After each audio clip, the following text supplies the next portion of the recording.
Sylvia Bongo Ondimba, l'ex-première dame du Gabon, transférée à la prison centrale de Libreville après avoir été placée sous mandat de dépôt.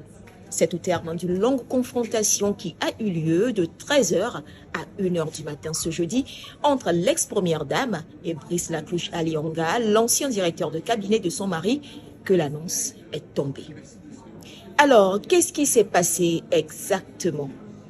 On vous explique. Mais d'abord, qui est Brice Laclouche Alionga?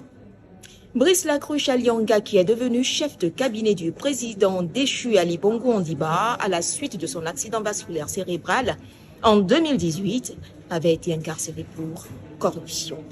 Ça, c'était en décembre 2019.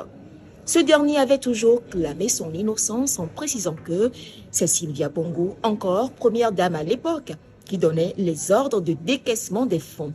Est-ce que le temps va réhabiliter notre client? Qu'est-ce qui pourrait faire en sorte que justice lui soit rendue? Parce que 4 ans de perdu, c'est 4 ans de vie. Apparu faible et amaigri, après avoir passé 4 années derrière les barreaux, Brice Laclouche Alionga avait toujours voulu cette confrontation avec Sylvia Bongo devant la justice gabonaise. Ce face-à-face entre l'ex-première dame et l'ancien directeur de cabinet d'Ali Bongo Ondimba a été enfin organisé par le tribunal spécial de Libreville ce mercredi 11 octobre.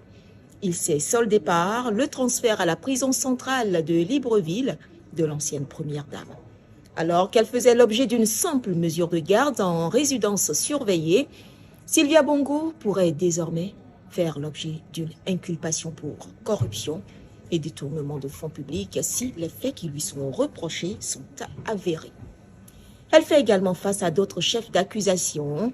La justice gabonaise lui reproche d'avoir à plusieurs reprises imité sur des documents officiels la signature du chef de l'État Ali Bongo Ondimba alors qu'il était encore en poste.